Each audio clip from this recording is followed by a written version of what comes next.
Et si le mensonge prenait la forme de mots, d'écrits ou de livres d'histoire? Beaucoup de sombres chapitres de la guerre d'Algérie ont été supprimés par des historiens français. Mais notre histoire à nous, la vraie, nos glorieux martyrs l'ont écrit de leur propre sang. Dans un élan de fiction littéraire, les historiens français voulaient à tout prix nous faire croire que la guerre n'avait pas un visage de femme. Ils tentèrent alors d'occulter la vérité. Une guerre masculine, l'image que voulait justement véhiculer le colon français, ce n'est pas tout à fait la vérité, car pour les femmes algériennes, le combat n'était pas seulement une affaire d'hommes. Dans d'autres révolutions, les femmes algériennes seraient les oubliées de guerre. Mais en Algérie, un martyr reste un martyr, quel que soit le prix à payer. Dans ce reportage, nous vous raconterons l'histoire de ces femmes, des témoignages poignants, des survivantes qui savent quelque chose.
Nombreuses sont les femmes algériennes qui ont joué un rôle important durant la guerre de libération nationale de 1954 à 1962.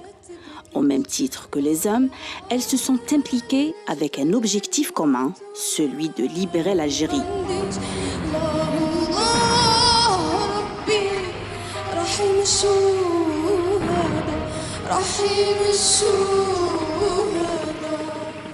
Sacrifiant leur vie, elles ont abandonné famille, époux et enfants. Et si certaines ont pu vivre le jour de l'indépendance, d'autres par contre sont mortes les armes à la main. Seule consolation pour leur famille, une histoire que retiendra les générations futures. Leur pays s'est libéré du joug colonial.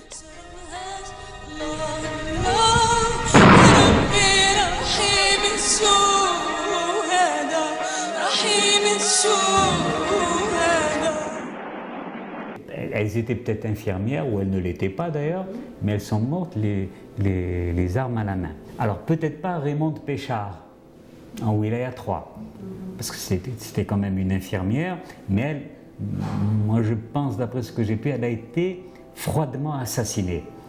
Quand ils se sont rendus compte que son nom de guerre c'était Taos, une femme belle, grande, qui les insultait, etc. Il semblerait donc qu'en fait, elle a probablement été blessée, mais en fait, ils l'ont abattue. Elle était par terre, ils l'ont achevée, ils l'ont assassinée. Mais il y a d'autres jeunes filles. Maintenant, il est difficile de savoir celles qui portaient les armes de celles qui ne le portaient pas. Ils sont montés au maquis dans les différentes zones de la Wilaya 5 pour faire un rapport. Mais enfin, je veux dire que ça a donné un autre visage à la guerre. Savoir que des femmes sont montées au maquis. Certaines d'entre elles se sont engagées auprès du Front de Libération Nationale, alors que d'autres ont intégré l'Armée de Libération Nationale. Elles ont toutes contribué, chacune à sa façon, à l'indépendance de l'Algérie. Les héroïnes de la guerre algérienne sont nombreuses. Leur nombre est incalculable. L'une d'elles, Fatma Nahmar, Moudjahida et icône de la Révolution. Surnommée pendant la guerre de libération Fatta, de sa traduction littéraire Argent. Et c'est en 1936 qu'elle voit le jour à Athirathen, dans le village de Sadr Toufla, à Beni Douala, dans la wilaya de Tizi Ouzou. Femme exceptionnelle, la rencontre a été pour nous riche et instructive. Et c'est à l'aube de ses 18 ans que Fta avait rejoint l'organisation civile avant de rallier le FLN. Dans un moment plein d'émotions, la Moudjahida Fatma Nahmar nous ouvre son cœur. Émue, mais c'est avec beaucoup de fierté qu'elle relate ses souvenirs.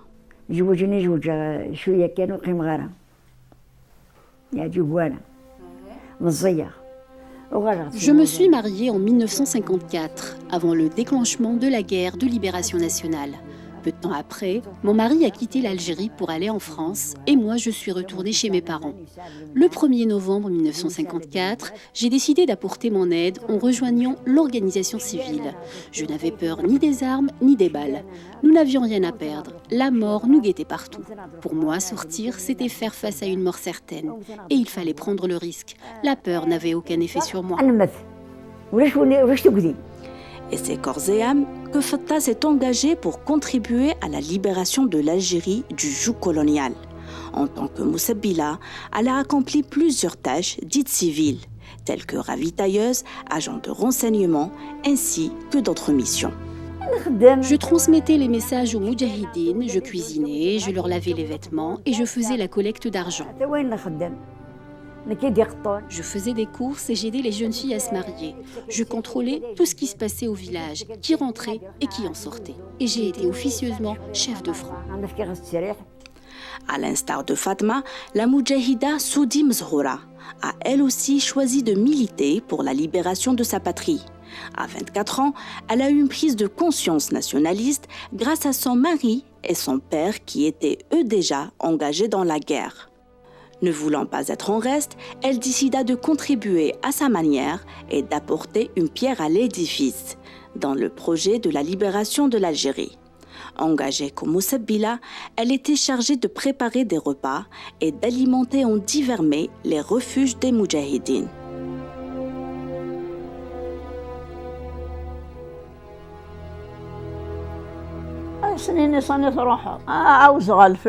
Mon père et mon mari sortaient et ne revenaient que tard le soir. Je ne savais pas ce qu'ils faisaient réellement.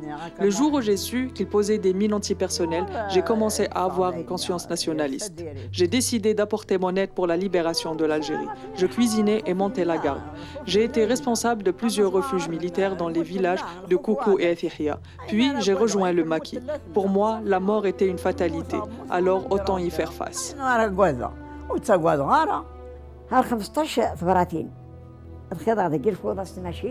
Je me rappelle comme si c'était hier. Je cousais des petites poches sur de grands foulards pour y cacher des enveloppes contenant de l'argent. Au total, j'ai envoyé 15 enveloppes avec les Moudjahidines pour les remettre au chef de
Comment atteindre le moral des troupes? L'envahisseur français pensait avoir trouvé une idée, s'attaquer aux femmes, tendant d'Achille des Moudjahidines. Leur porter atteinte était une énième provocation.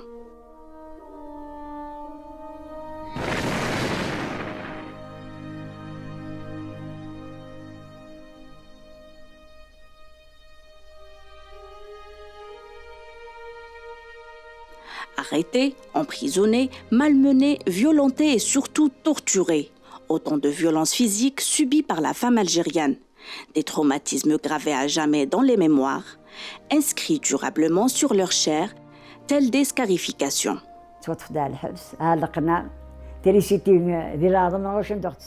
J'ai été arrêtée et torturée à maintes reprises. La première arrestation était au village d'Efrelfoun où j'ai passé 3 mois. J'étais leur esclave. Je lavais leurs vêtements, leur préparais à manger, je leur ai même ramassé des pierres. À la tombée de la nuit, ils me torturaient en utilisant des décharges électriques.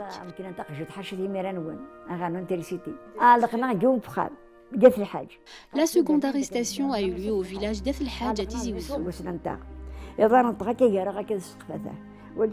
J'ai été emprisonnée pendant 4 mois. Ils m'ont suspendue au plafond, attachée par le bras et les jambes en l'air. Ils m'ont déboîté l'épaule et mes articulations se sont complètement déformées.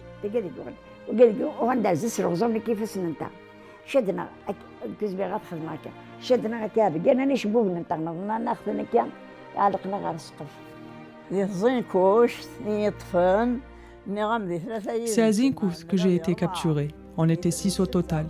2 d'entre nous sont morts. Leur cœur a lâché en raison de l'intensification des bombardements, ce qui a facilité notre capture.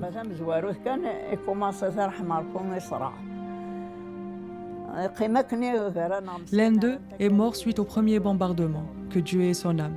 Les Moudjahidines étaient obligés de le déplacer dans un coin. À force d'être bombardés, notre refuge a été démoli. Nous nous sommes évanouis en inhalant du gaz toxique. Et c'est là que le colon français a pu nous déterrer.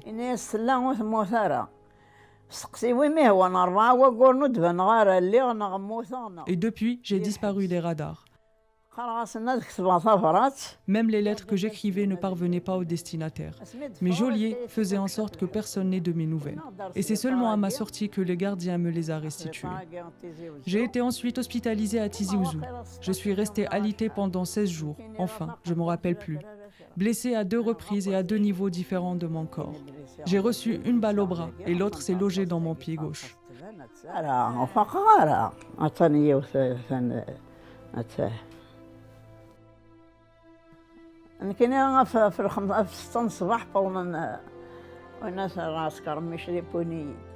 Toujours affaiblis, les militaires français sont arrivés à 6 heures du matin pour m'emmener. Du sang coulait de ma bouche pendant que l'ambulance me transportait vers ma nouvelle cellule.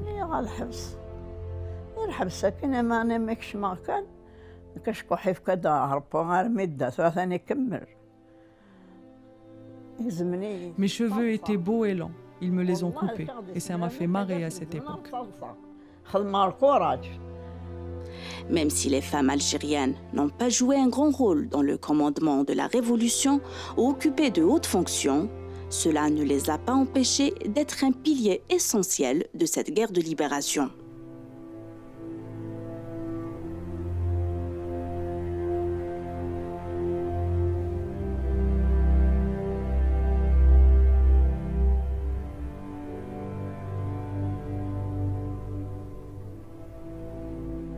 Mais effectivement, sans les femmes, il n'y aurait rien eu. Mais je vais revenir sur une chose, pourquoi au niveau des partis politiques, à part le Parti communiste, parce qu'il fonctionne autrement, mais au MTLD, il n'y avait aucune femme au comité central.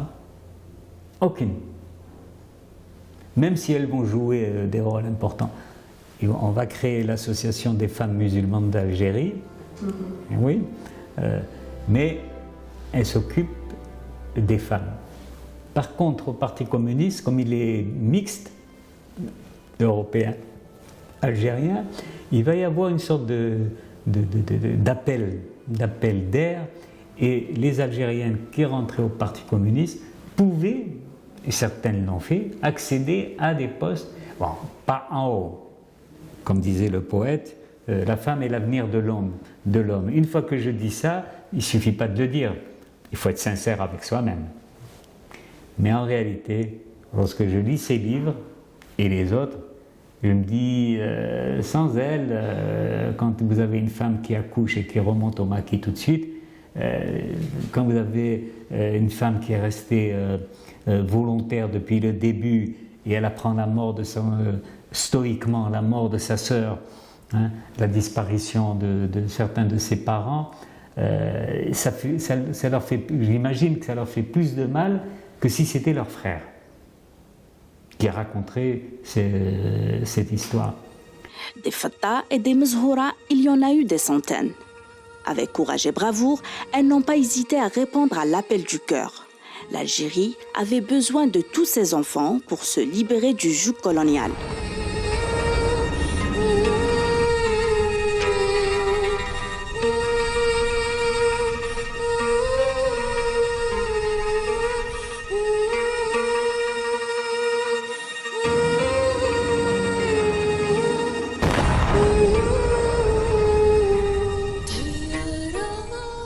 Avec leur dévouement à la patrie et leur engagement indéfectible de la cause algérienne, les femmes furent les héroïnes de la révolution algérienne. Elles gagnèrent toute reconnaissance et respect de la patrie naissante en 1962. Un exemple à tous les Algériens de l'Algérie indépendante. Leur histoire doit être connue de tous, car porteuse de valeurs et de leçons de vie.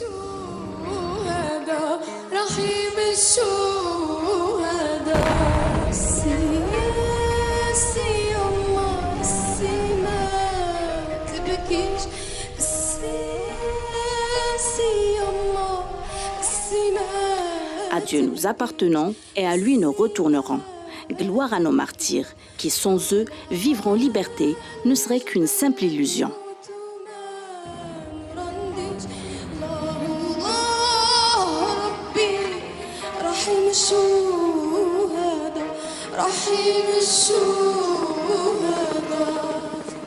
جزائر يا لحكاية حبي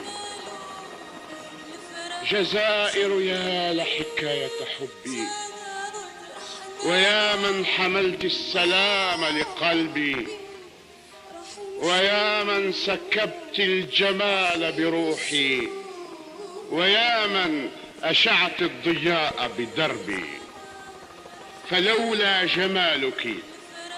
جمالك ما صح ديني فلولا جمالك ما صح ديني وما إن عرفت الطريق لربي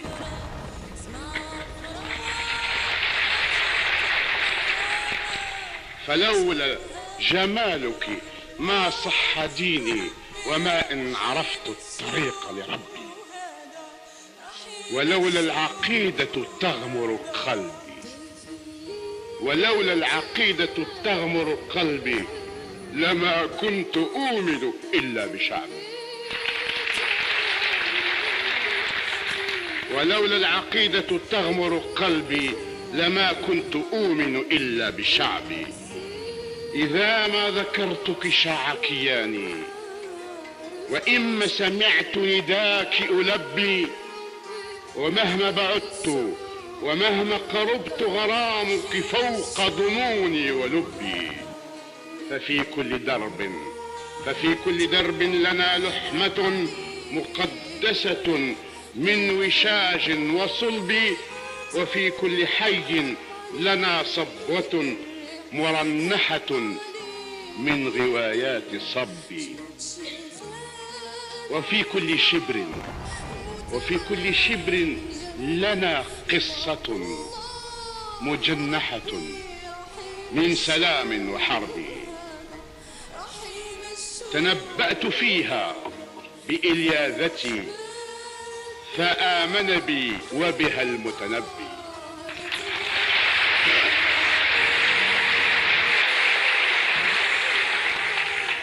تنبأت فيها بإلياذتي فآمن بي وبها المتنبي شغلنا الورى وملأنا الدنا بشعر نرتله كالصلاة تسابيحه من حنايا الحساء.